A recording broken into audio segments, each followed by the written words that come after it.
Welcome to Telugu stories Manassuna Manasai next episode. కాపురం కాపురం కాపురం అంటే మనసులు కలిసి చేసేది. అది మొదట్లోనే కలవకపోతే ఇంక తర్వాతేం కలుస్తుంది? మనసులు కాకుండా శరీరాలు కలుపుకునే కాపురం నాకక్కర్లేదు, తిరస్కారంగా అంది జయంతి. నా మొగుడు నన్ను ప్రేమించాలి, లాలించాలి, నా కోరికలు తీర్చాలి, నన్ను సంతోషపెట్టాలి, సుఖపెట్టాలి, ప్రేమ పంచాలి. అదీ కాపురం అంటే, జయంతి కోపంగా అంది. నీ కోరికలు బానే ఉన్నాయి. మరి ఆ మొగుడు ఇలాగే కోరుకుంటాడుగా. నీ వంతు అతనికి నీవేం అందించావు? ఒక్కరోజైనా ప్రేమగా దగ్గర కూర్చొని భోజనం పెట్టావా? అతని బట్టలు ఉతికి ఆరవేసి ఇస్త్రీ చేసి శ్రద్ధ చూపావా? అతను నీ వాడని నమ్మి నీ జీతం అతనికిచ్చావా? హనీమూన్‌కి డబ్బు లేదంటే మనసులు కలిసిన చోట ఊటీలు, కొడైకెనాల్‌లు వెళ్ళక్కర్లేదని గ్రహించి సహకరించావా? అది నీ ఇల్లని, ఆ ఇంట్లో వాళ్ళు నీ వాళ్ళనుకున్నావా? అలకలు, సాధింపులు లేకుండా అతనికి ఏ రోజైనా దగ్గరై మనసు పంచావా? పద్మావతి ఆవేశంగా దులిపేసి, చెప్పు. ఎదుటివారిలో లోపాలు వెతికే ముందు మనం ఎలా ఉన్నాం అన్నది ఆలోచించుకోవాలి జయంతి. జయంతి మొహం ఎర్రబడింది. తల్లి వంక చురచురా చూసింది. ఆడపిల్ల ఈ ఇంటి నుంచి ఆ ఇంటికి ఎన్నో కోరికలతో వెళ్తుంది. కొత్త చోటుకి వెళ్ళిన వాళ్ళకి కొత్త పోగొట్టి చనువుగా పలకరించి ఇది నీ ఇల్లని గుర్తు చేయాల్సింది ఆ ఇంట్లో మనుషులు. వాళ్ళెవరూ నాతో సరిగ్గా మాట్లాడరు. నే వెళ్ళి వాళ్ళని పూసుకు తిరగాలా? అది నా ఇల్లని అతనైనా నమ్మకం కలిగించాడా? కనీసం మాటల్లో. అత్తగారు పెద్దావిడ. కొత్తగా వచ్చిన అమ్మాయి అని అభిమానంగా పలకరించిందా? వంట చెయ్యి అని ఆర్డర్లు పాస్ చేయడం తప్ప నాకేం వచ్చో కనుక్కున్నదా? భార్యని నలుగురి ముందు అవమానించకూడదన్న జ్ఞానం అన్నా లేదా? మనిషికి వాళ్ళు నా వాళ్ళు అని నేననుకోవడానికి ముందు నన్ను ఆ ఇంట్లో మెంబర్‌ని, ఆ ఇంటికి అధికారినని గుర్తించి అభిమానంగా ఆహ్వానించారా? వాళ్ళేం చేసినా నేను మాత్రం కోడల్ని కనుక తల వంచుకొని పడి ఉండటానికి నేనేం పాతకాలం చదువులేని అమ్మాయిని కాదు. నా మీద వాళ్ళకి లేనప్పుడు నాకూ ఉండదు.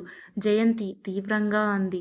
పద్మావతి రెండు చేతులూ జోడించి నమస్కారం చేసింది. తల్లీ! నీకు చెప్పడం నా వల్ల కాదు. నిన్ను మార్చడం నిన్ను పుట్టించిన బ్రహ్మదేవుడి తరం కాదు. నీ రాత ఎలా ఉంటే అలా జరుగుతుంది. అవక అవక పెళ్ళయింది. అది నిలుపుకుంటావో, తినే విస్తర్లో నీళ్లు పోసుకొని లేచిపోతావో నీవే తేల్చుకో. నీవు చిన్నపిల్లవి కావు. 32 నీ నిర్ణయాలు నీవు తీసుకునే స్థాయి నీకుంది. ఎవరినీ లెక్క చెయ్యక్కర్లేదనే అహం ఉంది. నీ బతుకు నీవు బతకగలవనే ధీమా నీ ఉద్యోగం ఇస్తుంది. అంచేత అమ్మ బాగా ఆలోచించుకో. ఇదే నీకు ఆఖరిసారి చెప్పడం. పద్మావతి నమస్కారం పెట్టి లోపలికి వెళ్ళిపోయింది. జయంతి తల్లి వెళ్ళిన వైపు తీక్షణంగా చూసింది. దమయంతికి ఏం మాట్లాడాలో అర్థం కాక ఊరుకుంది. మీరన్నా నాకు మోరల్ సపోర్ట్ ఇస్తారనుకుంటే మీరే ఇలా మాట్లాడుతున్నారు. దమయంతి వంక ఉక్రోషంగా చూసింది జయంతి. అక్కయ్య, నీకు మోరల్ సపోర్ట్ ఇవ్వడానికే ఇవన్నీ చెప్పాం. నీ మనసేమిటో నీకే తెలియదు. నీకేం కావాలో నీకర్థం కాదు. మేం అందుకు ఇంత విడమర్చి చెప్పాం. నీవు సరిగ్గా అర్థం చేసుకోలేదు మా మాటలు. అర్థం అయిందిలే, బాగా అయింది అంతా చెప్పేది అంటే శేషగిరి ఏం చేసినా ఎదురు చెప్పకు, నోరు మూసుకొని ఉండు అనేగా. అలా ఉండడం నా వల్ల కాదు. నాకు జరగాల్సిన న్యాయం జరక్కపోతే దెబ్బలాడి సాధిస్తాను గాని లొంగిపోవడం నా వల్ల కాదంతే. నేను ఏం కోరరాని కోరికలు కోరడం లేదు. కార్లు మెడలు అడగలేదు. నా మొగుడు నన్ను ప్రేమగా, గౌరవంగా చూడాలనుకోవడం అత్యాశ కాదు. అది అక్కడ దొరకనప్పుడు అక్కడుండడమే అనవసరం. జయంతి విసురుగా లేచి హ్యాండ్ బ్యాగ్ తీసుకొని వెళ్ళిపోయింది. దమయంతి నిట్టూర్చింది. ఇంటికెళ్ళి తన మీద చాడీలు చెప్పినందుకు శేషగిరి మీద విరుచుకుపడి ఎంత గొడవ చెయ్యాలో అంతా చేసింది జయంతి. ఇద్దరూ అరుచుకున్నారు. ఆఖరికి శేషగిరి జయంతి నోరు బలవంతంగా నొక్కి గదిలోకి తోసి తలుపు మూసి గడియ పెట్టాడు. జయంతి హిస్టరికల్గా అరిచి తలుపు బాది గొడవ చేసింది. మీనాక్షమ్మ తలపట్టుకు కూర్చుంది. శేషగిరి విసురుగా స్కూటర్ వేసుకొని అత్తగారింటికి వెళ్ళాడు. వెళ్తూనే ఉపోద్ఘాతం లేకుండా, చూడండి మామగారు, ముందే చెప్తున్నా, మీ అమ్మాయి ప్రవర్తన ఇలాగే ఉంటే మేం ఇద్దరం కలిసి బతకడం అసాధ్యం. రేప్రొద్దున ఏం జరిగినా నన్ను బ్లేమ్ చెయ్యొద్దు. ఆ మాట చెప్పి వెళ్దామని వచ్చాను అన్నాడు ఆవేశంగా.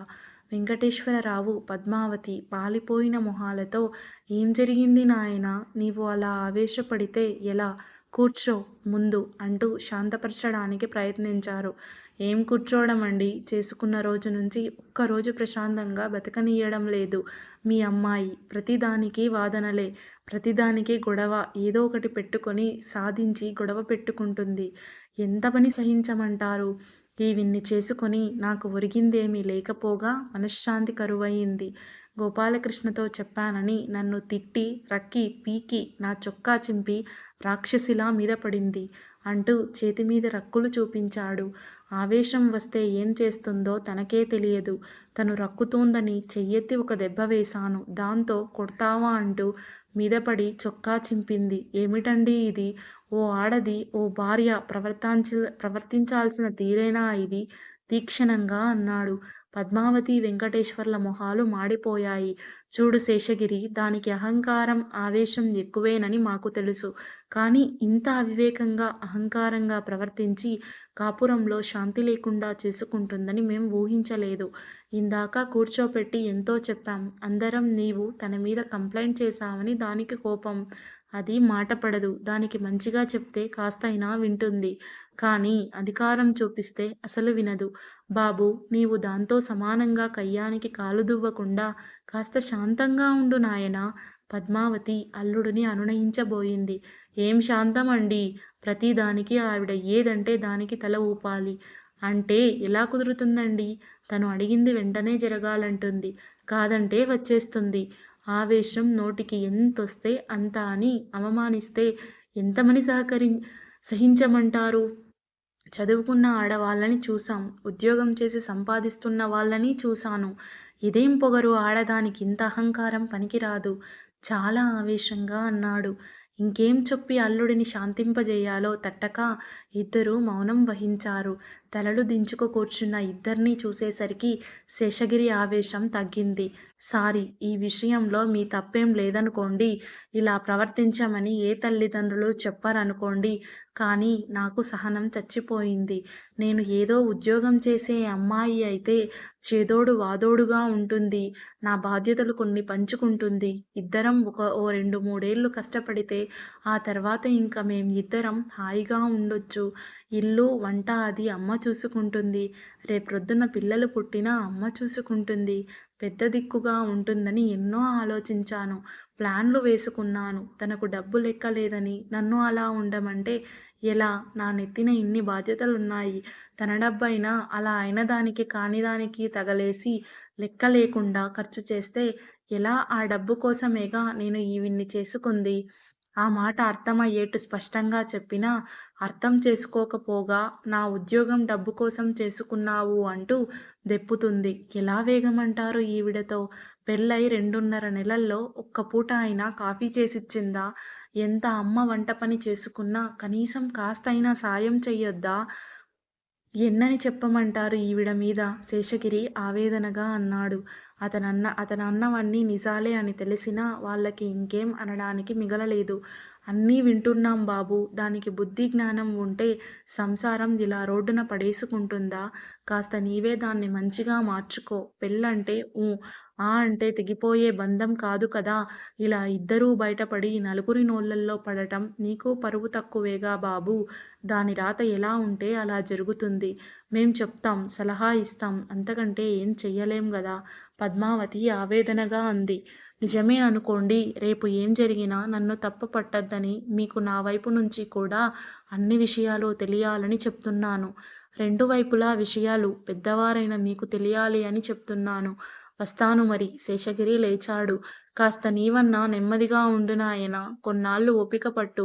వెంకటేశ్వరరావు లేచి అల్లుడి భుజం మీద చెయ్యి వేసి ఆప్యాయంగా అన్నాడు. అతను వెళ్ళాక పద్మావతి, వెంకటేశ్వరరావు ఆందోళనగా ఆలోచిస్తూ కూర్చుండిపోయారు. దీనికి జన్మకి బుద్ధి రాదంటే ఇంకా దాని తలరాత ఎలా ఉంటుందో అలా జరుగుతుంది. మన చేతిలో ఏం లేదు. కాపురం నిలుపుకుంటుందో, బతుకు చిందరవందర చేసుకుంటుందో దాని అదృష్టం మీద ఆధారపడుతుంది. ఆయన లేచి లోపలికి వెళ్లారు. హాయ్ జయంతి, ఎలా ఉన్నావు? ఉషారాణి అమెరికా నుంచి ఫోన్ చేసింది. జయంతి బ్యాంకుకి రాత్రి శేషగిరితో దెబ్బలాట తరువాత మనసంతా పాడయి మూడీగా ఉన్న జయంతికి ఉషారాణి గొంతు వినగానే పోయిన ప్రాణం వచ్చినట్టయి ఇంజెక్షన్ పుచ్చుకున్నట్టు ఆమెలో జీవం వచ్చింది. హాయ్ ఉషా, ఇన్నాళ్ళకి జ్ఞాపకం వచ్చానా నేను? 3 నెలలయ్యింది, నీ ఫోను లేదు అలిగినట్టు అంది. ఏం చెయ్యమంటావు? మేం చికాగో నుంచి శాన్ ఫ్రాన్సిస్కో షిఫ్ట్ అయ్యాం. మా ఆయన ఉద్యోగం మార్చారు. షిఫ్టింగ్, కొత్త ప్లేస్, కొత్త ఇల్లు, కొత్త ఉద్యోగం అన్నీ సెటిలవ్వడం అది ఇప్పటికయింది. దానికి తోడు ప్రస్తుతానికి ఏదో చిన్న జాబ్‌లో చేరి కంప్యూటర్ కోర్స్ చేస్తున్నాను. ఉద్యోగం, కంప్యూటర్ కోర్స్ ఎక్కడా ఊపిరి సలపడం లేదు. అది సరే, పెళ్లి చేసుకున్నావట, కనీసం కార్డయినా పంపక్కర్లేదా? పంపకపోవడం ఏమిటి? నేను పంపాను. నీ దగ్గర్నుంచి కనీసం ఉత్తరం గానీ, ఫోను గానీ లేదు. ఓ బెస్ట్ విషెస్ కార్డన్నా రాలేదని ఎంతో బాధపడ్డాను. ఓహ్! Really sorry. ఈ షిఫ్టింగ్‌లో పోస్టల్ అడ్రస్సు మార్పులో మిస్‌ప్లేస్ అయ్యుంటుంది. సరే, మీ శ్రీవారి గురించి చెప్పు. ఈ మధ్య దివాకర్ పెళ్లి చేసుకున్నాడుగా, అందుకు ఫోన్ చేసి కంగ్రాట్స్ చెప్తుంటే నీ సంగతి అడిగాను. అసలు మీరిద్దరూ చేసుకుంటారేమో అనుకున్నాను. పోనీలే, నీ పెళ్లి అయ్యింది, అంతే చాలు. చెప్పు, ఆర్ యూ హ్యాపీ? మీ ఆయన మంచివాడేనా? సరదా అయినవాడేనా? జయంతి ఒక్క క్షణం మౌనం వహించింది. నిన్న రాత్రి సంఘటనతో ఇంకా ఆమె మనసు మానని గాయంలా ఉందేమో.